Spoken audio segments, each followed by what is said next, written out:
Déjenme decirles que, ya, entendido. Déjenme decirles que tuve la oportunidad de trabajar desde el principio de mi carrera en instituciones fundamentales a nivel de políticas públicas, de la atención de trastornos por uso de sustancias, ¿no? Ahora lo usamos más. Y, pero mi vida me cambió cuando recibí el título de parte de este equipo maravilloso que estoy viendo aquí, como maestro en prevención integral del consumo de drogas. Es en serio lo que les digo.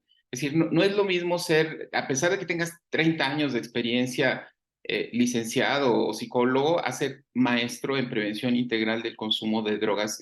Te cambia la vida, a mí me la cambió, honestamente. Las personas te ven diferente, ya te dicen maestro, así con mucha maestro. Es muy interesante, por eso me parece fascinante que hoy estén ustedes en este proceso que les va a cambiar la vida. No solamente por la adquisición de conocimientos muy profesionales de parte de este equipo talentoso, sino porque cada vez se requiere más especialización y cada vez se requiere más profesionales preparados. Y un tema central que hoy vamos a analizar, sin duda es fundamental que lo van a revisar a lo largo de la formación y conviene hacer algunas reflexiones. Y el tema que puso la doctora Xochitl de San Jorge fue muy complejo, les soy honesto. Hacer un análisis histórico de las tendencias en prevención es todo un reto. Y igual los retos de cómo está en este momento perfilándose la prevención. Voy a tratar de ser muy concreto, quizás queden dudas, voy a dejarle a propósito para que la tratemos de resolver. No las vamos a resolver las dudas, se los aseguro, este será un proceso largo que va a implicar mucho estudio, mucho análisis, mucha dedicación por parte de ustedes. Y bueno, hoy simplemente voy a ser como provocador de reflexiones, si les parece, y a ver si están de acuerdo conmigo en algunos aspectos y conclusiones que hoy vamos a sacar. Voy a compartirles algunos datos. El primer tema es cambios históricos.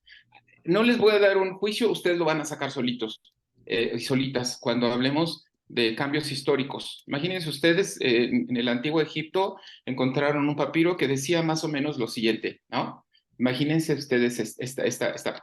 Me dicen que abandonas el estudio, que vagas por las calles, de calleja en calleja, las calles.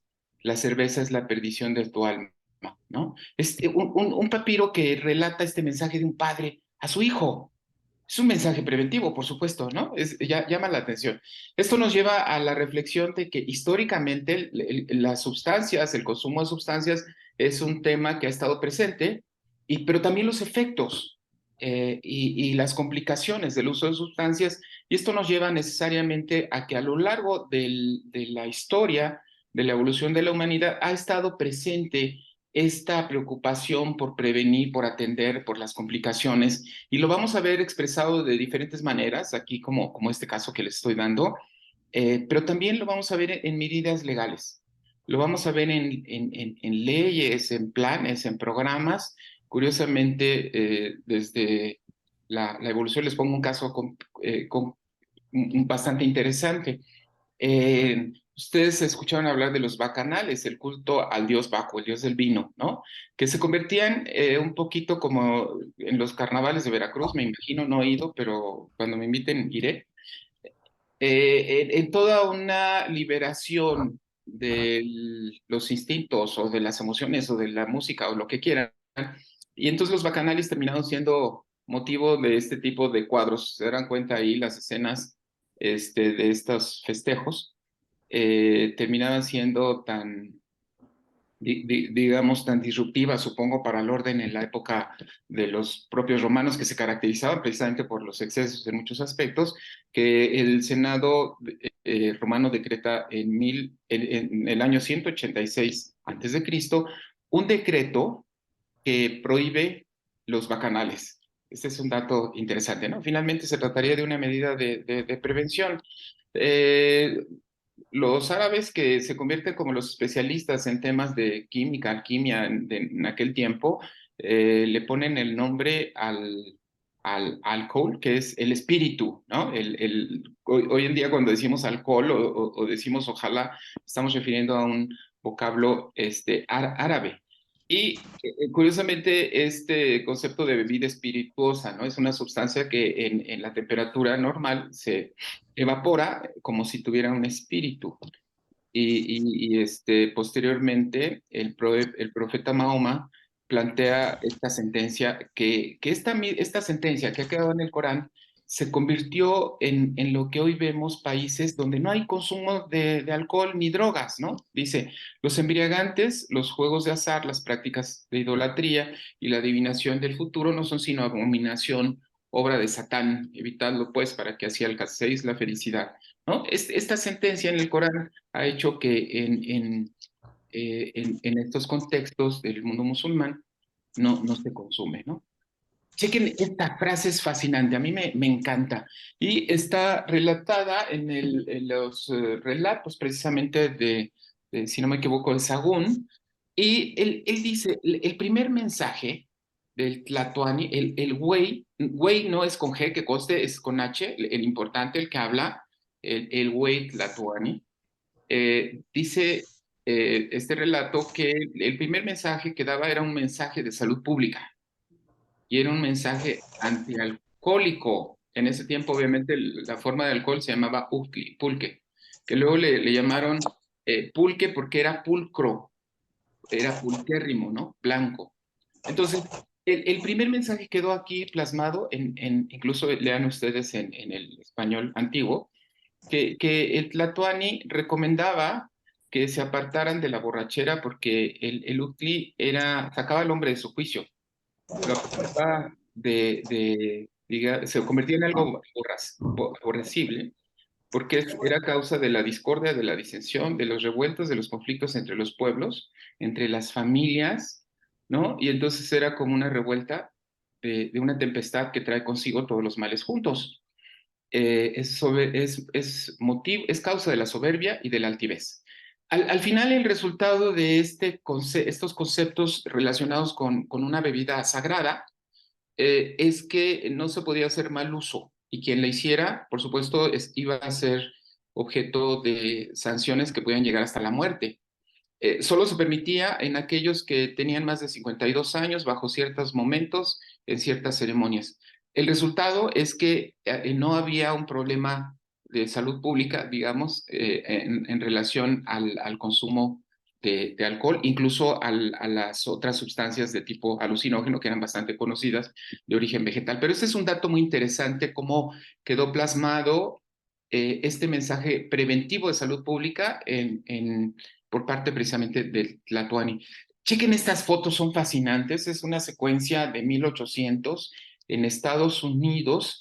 Y yo supongo que esta secuencia era una campaña sobre los riesgos del alcohol, ¿no? Hoy podríamos decir 3, 4 copas, 6 copas de alcoholemia, 8 copas, bueno, 10, 12 copas. Esto llevó a un grupo de mujeres a culpar de todos los males prácticamente de la sociedad en aquel tiempo, siglo XIX, Estados Unidos, y se crea el movimiento de temperanza, ¿no? De templanza. Es un movimiento social que lleva a presionar a los legisladores para que se tomen medidas para empezar un nuevo mundo. Y así lo plantean, un nuevo mundo libre del alcohol que va a permitir que la sociedad ahora los maridos lleguen, no haya violencia, no haya maltrato. Y precisamente fue un caso de violencia de una persona que llegó alcoholizada, que golpeó a su esposa embarazada, que creo que murió, lo que detonó que finalmente en el principio del siglo XIX, del siglo XX se estableciera la ley Bosta, que todos conocemos hoy en día como la ley seca. Y la ley seca tuvo este resultado que ya sabemos, ¿no? Un incremento del mercado ilícito, el surgimiento de bandas delincuenciales, ¿no? Al Capone, pero también el surgimiento de campañas de exterminio del alcohol. Hay una serie de carteles muy interesantes ya después de la revolución bolchevique en la Unión Soviética, donde se hacían este tipo de campañas, ¿no? Contra el alcohol. Y obviamente podríamos ver esta parte de estigma, esta parte de lo negativo, de los malos, de causante, ¿no? Ahí el puerco ese y la cabra se están riendo de las personas, ¿no? Es un concepto que curiosamente este concepto iba mucho con lo que se pensaba o con la visión que se tenía de la enfermedad mental en aquellos tiempos. Era una visión que hoy se denomina degeneracionista.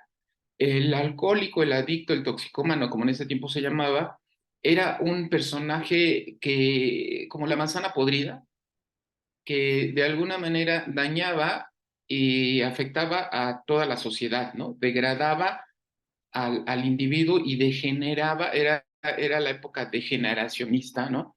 Degeneraba la especie. Nos preguntamos si estos conceptos han cambiado y les voy a dar un dato. Revisen la Constitución Política de los Estados Unidos Mexicanos actual, artículo 71, y se van a encontrar esta frase.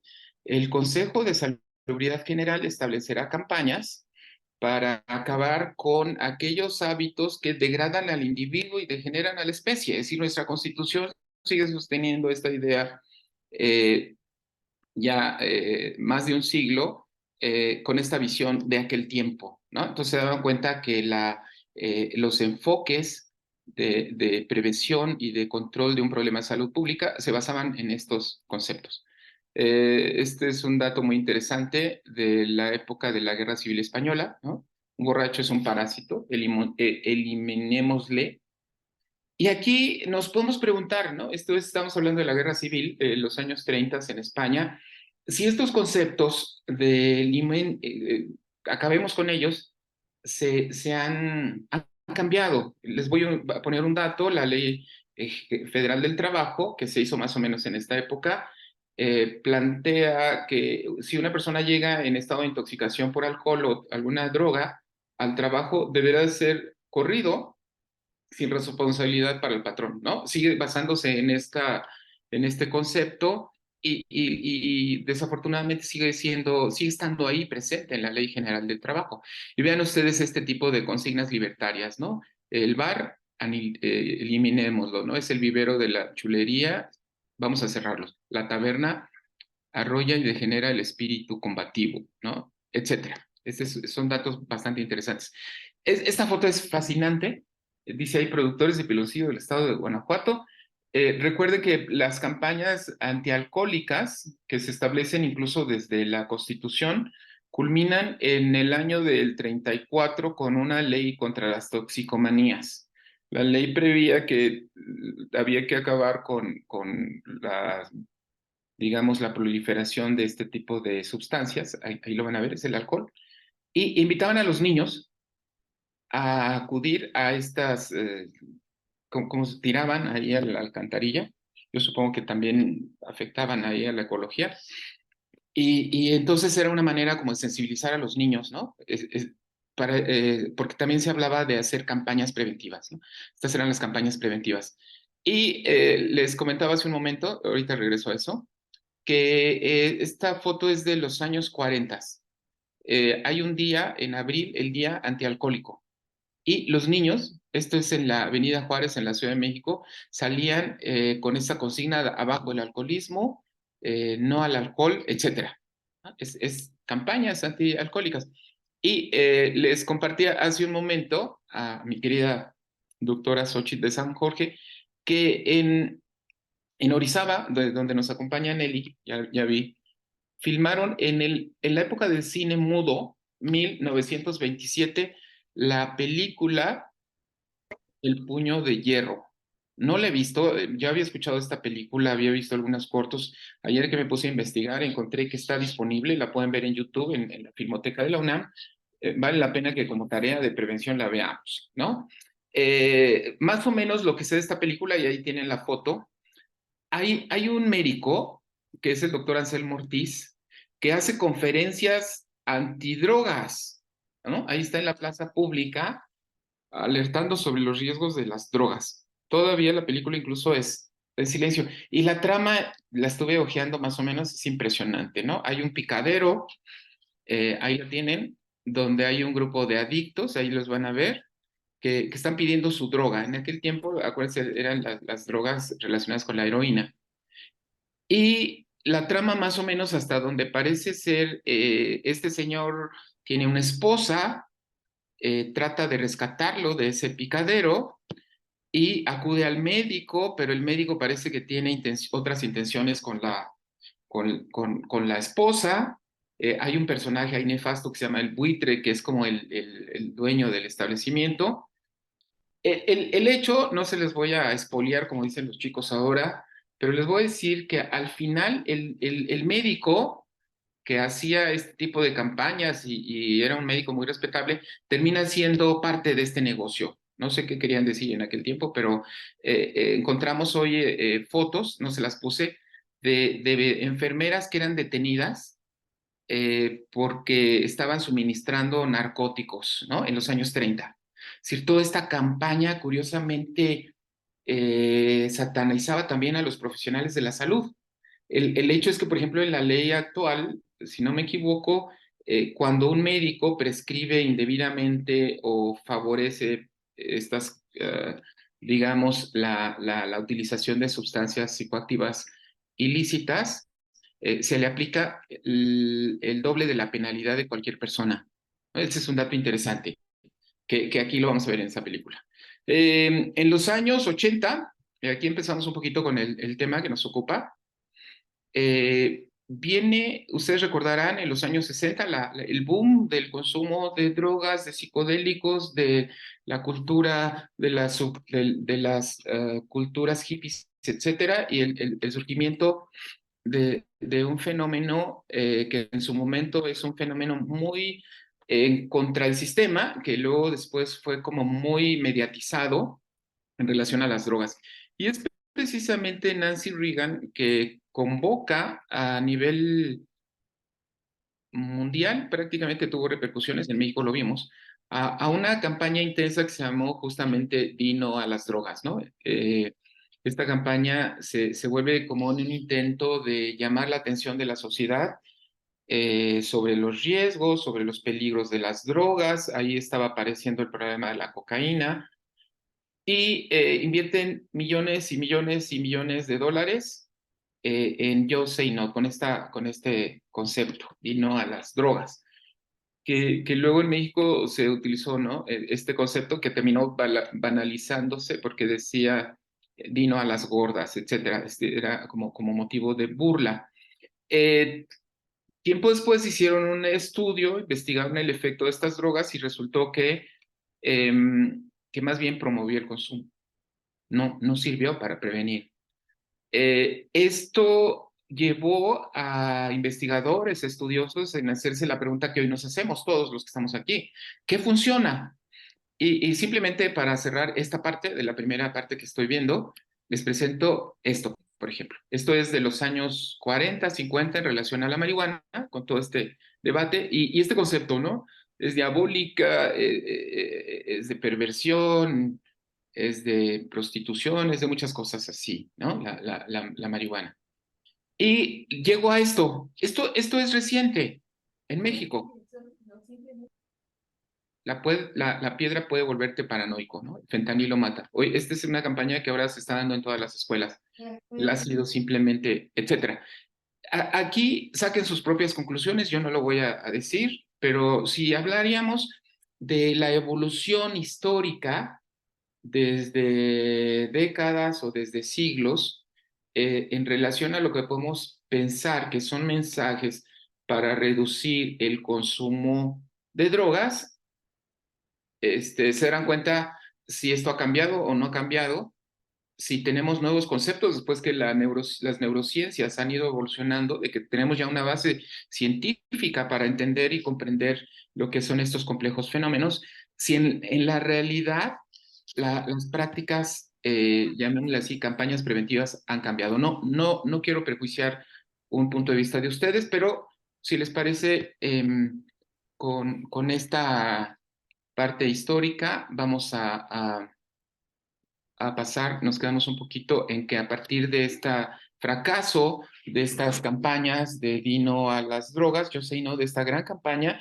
se empezaron a cuestionar muchos científicos de una manera muy seria qué funciona de manera efectiva y entonces aquí les traigo y les comparto la siguiente parte de la presentación eh, eh, y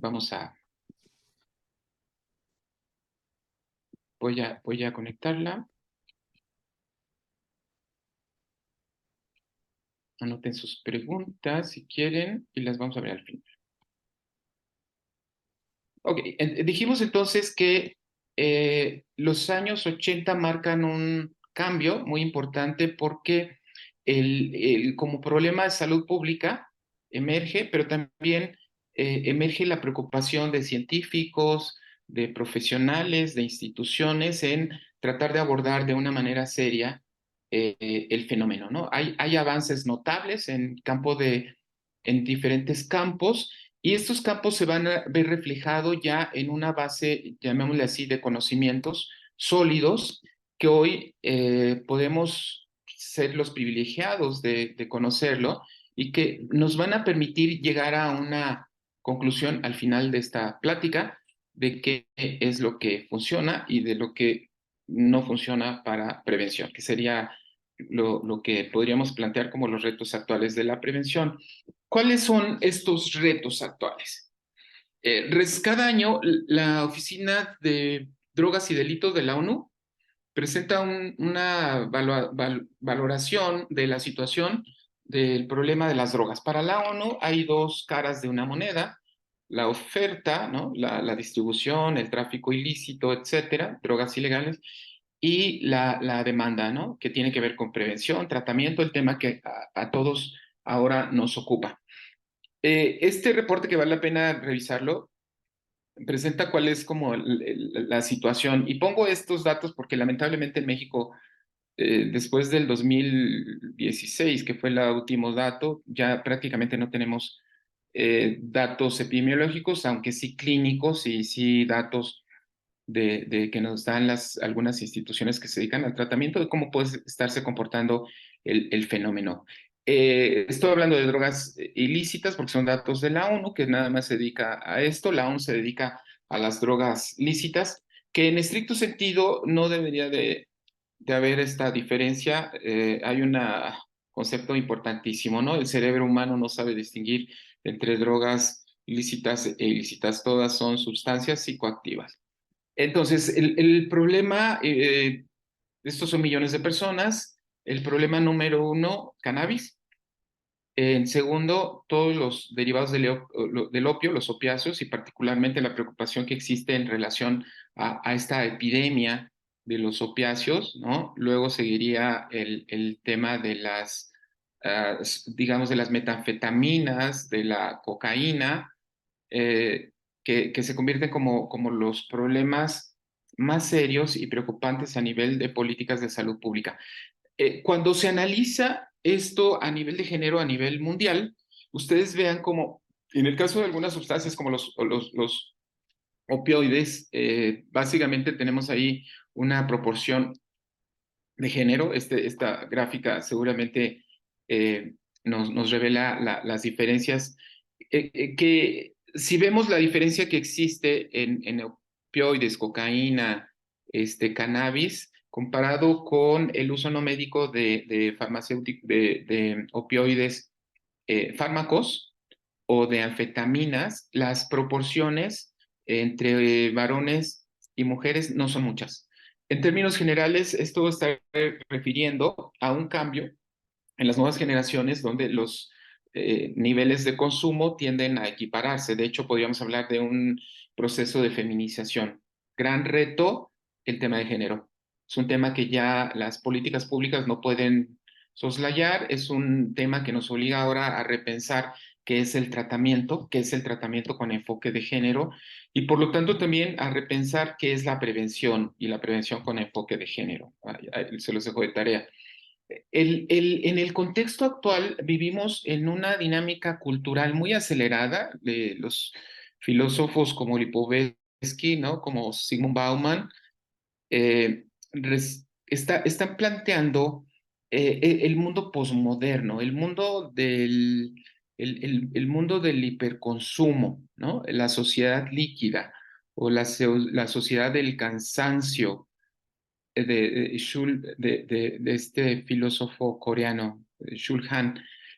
Estos filósofos nos están refiriendo exactamente lo que está pasando con una sociedad muy hiperativada, con todos los procesos digitales y que de alguna manera los jóvenes que no están exentos y que de alguna manera todo esto está acelerando muchas cosas y el resultado sin duda, yo es al menos la conclusión que saco, que el consumo de sustancias que alteran y cambian el estado de ánimo es una parte ya no es un problema de un grupo, ¿no? Es parte de la sobrevivencia en el mundo del estrés, en el mundo de las prisas, en el mundo de los trastornos de ansiedad, de los trastornos narcisistas. El consumo de drogas ya es parte ya no es un problema, es un acompañamiento en sus diferentes manifestaciones, porque ahora estaríamos abriendo el foco a una serie de comportamientos que tendrían las mismas características, incluso a nivel neurológico, que provocan las sustancias. Y puedo referirme aquí al juego patológico, ¿no? A los videojuegos, a una serie de problemáticas relacionadas con los trastornos alimenticios, con comportamientos sexuales de riesgo, con violencia, etcétera, que tendrían como muchos aspectos en común, y esto nos plantea otro dilema. ¿Seguimos con esa idea que vamos a prevenir el consumo de drogas o prevenimos los problemas emocionales que son el origen de todos estos, llamémosle así, riesgos psicosociales? Ese sin duda sería otro dilema que nos tendríamos que preguntar continuamente. El escenario actual, posmoderno, plantea uno, los cambios en los paradigmas y en los modelos de control. Hoy en día ya no se cuestiona si el modelo provisionista funciona o no, hay un consenso de que no funciona, eso es claro, de que prohibir tampoco funciona, eso también está muy claro, pero tampoco tenemos claro qué es lo que sí funciona, porque muchos aprovechándose de esto plantean, entonces ahora tenemos que liberalizar todas las drogas, no solamente la marihuana, y que de alguna manera haya venta libre, eso sí, regulada por los mercados, o sea, por los empresarios legales, la venta de drogas. Gran tema que nos llevaría sin duda un gran debate, como en su momento nos llevaba en aquellas sesiones muy interesantes cuando era alumno de la maestría.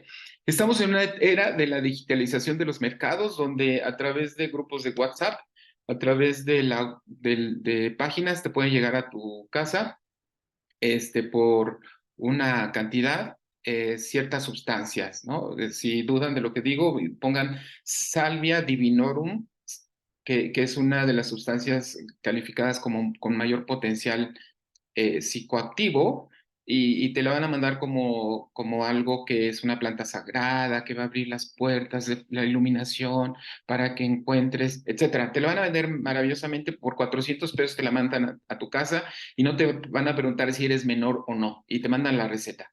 Hay dos páginas, no sé si sigan activas, donde cualquiera puede hacer sus pedidos. Estamos entonces en esta era muy digital de mercados nuevos, de la uberización del mercado, de la deep web y demás, y de una narcocultura.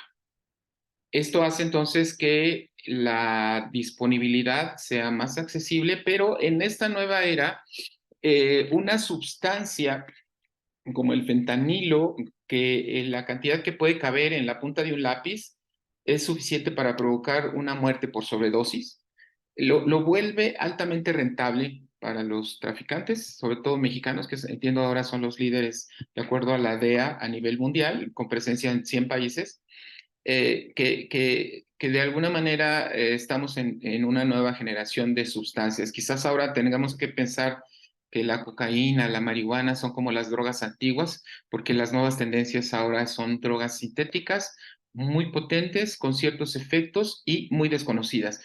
Y esta nueva generación de sustancias ahora, lamentablemente, no se sabe lo que son, ¿no? Recuerden ustedes lo que sucedió hace poco en Chiapas, donde un grupo de jóvenes terminaron en el hospital, niños de, entiendo que una secundaria, supongo que algún reto viral como estos del clonazepam, y terminaron en un hospital.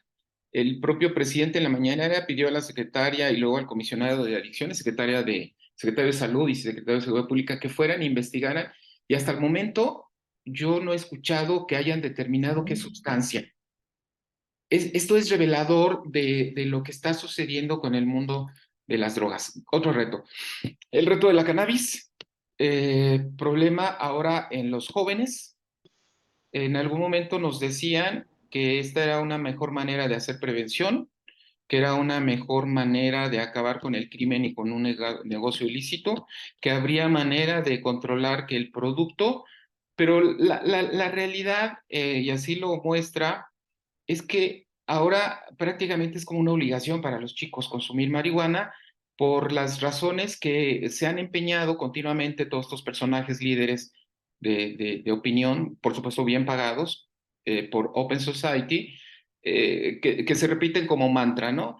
Es legal, no es tan peligrosa como el tabaco, no es adictiva, los que están en contra son personas retrógradas, hay que quitarles el negocio, hay que estar en una sociedad más abierta y más libre, cuando el resultado real, ahora que enfrentamos el tema de la cannabis, aquí está, en estos datos del informe, ¿no? Hay un incremento, Colorado sería el claro ejemplo del mercado ilícito que ahora tiene que vender a las boutiques de marihuana porque ya no les alcanza. Datos como que ahora hay más, si no me equivoco, en Washington, les puedo dar todas estas referencias, más lugares de venta legales de marihuana que Starbucks y McDonald's. Es un dato impactante, ¿no? ¿Cuál es el efecto? Niños que llegan a los hospitales, niños de 6 años porque consumieron un pandita de marihuana, o brownies, incremento en el crimen, en los arrestos, en los accidentes, y todo eso que se decía de que ahora sí va a haber campañas de prevención resultó falso. En realidad no ha habido un incremento en las campañas porque ese dinero que iba a llegar para la salud pública tampoco. Es un poquito el dilema que actualmente se discute en México, si se debe legalizar o no, pero lamentablemente no es un tema de debate, ¿no? Es un tema de negocios. Y ahí atrás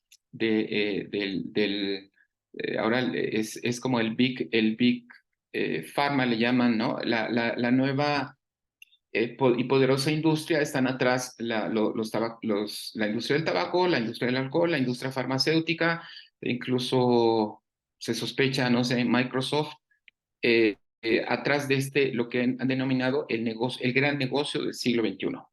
Se los dejo un poquito de tarea, porque todavía hay algunos colegas que dicen, ay, qué bueno que la legalicen, este tema discutible. El otro tema, ahí está, y podemos hablar del tema de fentanilo. ¿Cuál es la realidad? Yo he investigado con algunos colegas en los estados, ya llegó el fentanilo, no ha llegado. Han hecho estudios toxicológicos, nos hemos encontrado uno o dos en el caso del Estado de México, pero hay tal furor por el tema de fentanilo que ahora todas las escuelas se habla de fentanilo. Obviamente, si no había un incremento que sí era muy marcado, y aquí tenemos colegas de Hermosillo que nos pueden decir la crisis que está dando alrededor del cristal y luego del fentanilo, las muertes por sobredosis que ya se dan en Mexicali. No, estamos ante un escenario que por supuesto merece la preocupación, pero también merece de estrategias diferenciadas. Eso es uno de los grandes retos. Y bueno, llego a este punto que me parece importante, su análisis. Dijimos que los enfoques en los años 60, 70 se basaban en vamos a informar sobre los riesgos, sobre los daños, alertemos sobre estos aspectos.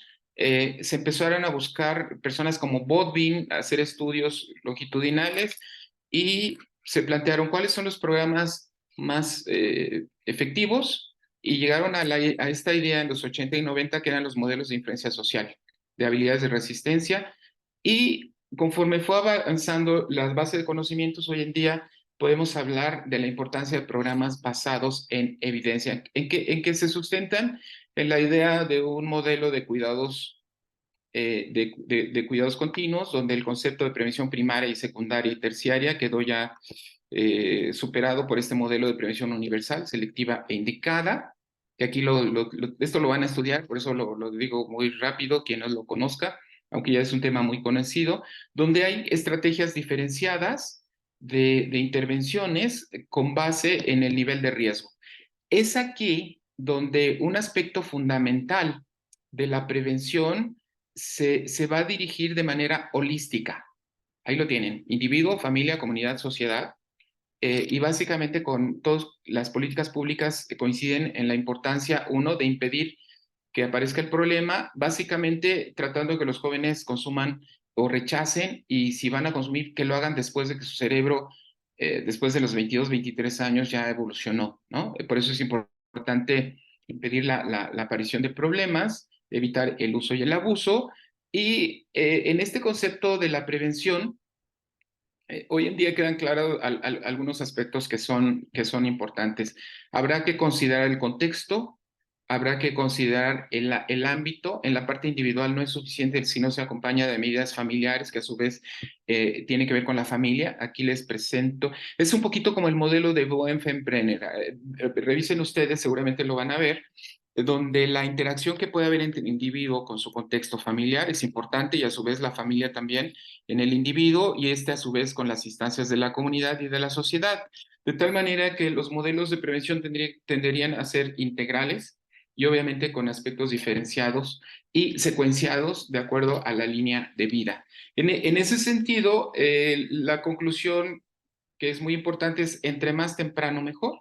Es importante, evitamos el inicio, evitamos la progresión, cuesta menos, y en algún momento el NAIDA planteó que por cada peso que se invierte en prevención se está ahorrando a la sociedad 10 pesos en tratamiento, en cárceles, en policías, etcétera.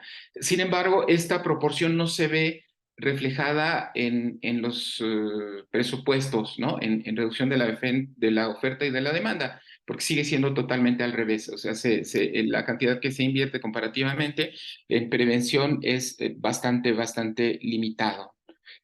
Hay algunos aspectos que quiero plantear. Hoy en día, el tema de la prevención ya es un campo científico, ya no es lo que algunos denominan como es la medicina basada en evidencia, ¿no? Y hay grupos en países mucho más avanzados que reúnen a los científicos para establecer cuáles son aquellos criterios de calidad que van a definir que un modelo tenga precisamente cierta valoración en términos de evidencias, y con base de eso se identifica la calidad. Existen grupos en España, en Estados Unidos. En México ha habido intentos de hacer esto, pero lamentablemente terminan fracasándose por una serie de situaciones que un día quizás analicemos. Entonces, cuando hablamos de prevención con bases científicas, estamos hablando de una serie de estrategias dirigidos a prevenir comportamientos adictivos, ¿no? No tanto el consumo o más allá del consumo, identificando aspectos sobre este modelo de factores de riesgo y protección. Este es un aspecto importante. Aquí tendríamos una descripción más o menos de la interacción entre los aspectos de tipo personal con los aspectos familiares, que a su vez inciden con lo que sucede en estas instancias de socialización, y que al final todo esto va dando una progresión que puede terminar en el uso o en el no uso, y a su vez otras variables que van a determinar la continuación en este uso, y otras variables que van a determinar, perdón, la dinámica de la dependencia, ¿no? Aquí tienen el modelo de Boenfenbrenner, y nada más estoy enlistando de una manera muy general. Un modelo integral de una política pública integral tendría que abarcar al menos gran parte de estos aspectos que están aquí enunciados, y que el tiempo no me va a permitir explicarlos, pero sí podemos compartir los materiales y los documentos donde vienen. Hoy en día sabemos que funciona. ¿Quién lo dice? Lo dice un grupo de expertos de medicina de evidencia que existe en Estados Unidos, que califican los diferentes modelos y los programas con base en ciertos criterios. Ahorita se los muestro de manera general. La Unión Europea e incluso el Parlamento Europeo han establecido cuáles son los estándares de calidad de prevención de drogas. La Organización Mundial de la Salud ha establecido cuáles son aquellas políticas efectivas y lo mismo la ONU, ¿no? Entonces, hay documentos ya básicos que podemos consultar perfectamente para identificar cuáles son aquellas cosas que funcionan, en qué se basan y los criterios que tenemos que seguir. Aquí tienen de una manera muy resumida algunos de los aspectos que tienen que ver con habilidades de toma de decisiones, habilidades sociales, estas habilidades socioemocionales, a nivel de familia, los modelos de crianza positiva, todo esto ustedes lo van a revisar, que definen con base en evidencia científica que funcionan. Este sería sin duda importante. Por ejemplo, hay un documento que se llama los estándares europeos. ¿Por qué razón algunos países europeos, ¿no? Islandia, Francia, Suecia, etcétera, están mostrando una disminución en el consumo de sustancias en algunos parámetros, no en todos? Porque un programa de prevención sigue exactamente estos pasos, tiene estos elementos y eso los hace profundamente poderosos como para provocar cambios en los individuos, en las familias, en las comunidades, de una manera integral. Quiero finalmente centrarme en este tema que es como muy promisorio. Y promisorio porque aquí lo tienen. Si hay digamos, una experiencia a nivel global que muestre que algo funcionó, porque luego hay quien dice es que no funciona la prevención, se llamó el Convenio Marco para Control del Tabaco. El Convenio Marco de Control de Tabaco propuso una serie de medidas y propuso a los países que quisieran adoptarlo el establecimiento de este convenio. Este convenio obliga a los países a establecer reglamentos. En México primero hubo una ley de protección de los no fumadores, terminó luego en una ley federal de control de tabaco, que por cierto hace poco hubo un tema ahí muy controvertido porque dijeron los restauranteros del país, de la Canirac, que habían logrado un amparo y que gracias a ese amparo en todos los lugares se volvía esa idea de los espacios donde se podía fumar. Obviamente se trató de un engaño porque ganaron un amparo, no ganaron que se modificara el reglamento. El reglamento sigue siendo vigente y responde precisamente a este modelo, este convenio marco de la OMS. El resultado, después de algunos años de aplicación, ahí lo tienen, ¿no? Por grupos poblacionales, siguiendo desde el año 2000 y lo que se espera para los siguientes años, una disminución paulatina del hábito tabáquico. Cada vez más está fuera de moda fumar, cada vez hay menos fumadores y claro, los que había pues se mueren más a edades más tempranas, lo sabemos, pero lamentablemente a la par de que disminuye el consumo de tabaco, aumentan los vapeadores, por ejemplo, o aumenta el fumar marihuana. Pero en términos de políticas públicas, nos vamos a encontrar hoy en día un tema que van a escuchar mucho, intervenciones de tipo ambiental. Las intervenciones se basan en aspectos normativos que pretenden, ya no se orientan a convencer a las personas, ¿no? Como veíamos hace rato. Básicamente su propósito es generar ambientes, generar un cambio cultural en ciertas prácticas, ¿no? Por ejemplo, el no fumar en lugares públicos, el establecer, por ejemplo, lugares exclusivos de venta de alcohol y otras tantas que de alguna manera pueden plantear un cambio y estos son intervenciones ambientales. Aquí tendrían un ejemplo ya claro del impacto en México. Aquí van a ver este dato del Instituto de Salud Pública del año 2000 al 2011, cómo a partir de una de las estrategias de esta prevención ambiental, que es el aumento en los precios a través de impuestos del tabaco, observó una diferencia que va perfectamente correlacionada. La prevención ambiental se dirige a aspectos de regulación social, de prohibiciones, de legislaciones, que al final también inciden en un cambio cultural. Hoy en día, si vemos en un lugar, incluso en una fiesta en un lugar alguien fumando ahí, podríamos decirle, oye, no te puedes salir, a fumar afuera. Es decir, ya lo hacemos, ¿no? Como muy empoderados de que nos está afectando. Aquí tendrían algunos ejemplos. Esto es para alcohol. Esta misma lista existe para cannabis, para tabaco, alcohol y drogas ilegales. Nada más lo estoy poniendo como ejemplo. Incluso cómo puede haber medidas físicas eh, que de alguna manera están mostrando, como les dije, el gran resultado. Esto sería como, con esto termino, el ideal de lo que podría ser un modelo efectivo de prevención o una estrategia. De alguna manera, el plantear mensajes, el hacer carteles, el hablar en una clase, el dar conferencias, teóricamente puede servir si está muy bien pensado. En la práctica, un programa que realmente tuviera cambios tendría que tener muchos elementos en diferentes niveles, abarcando diferentes estrategias. Y déjenme decirles nada más para terminar, no me voy a quedar con las ganas de decirlo.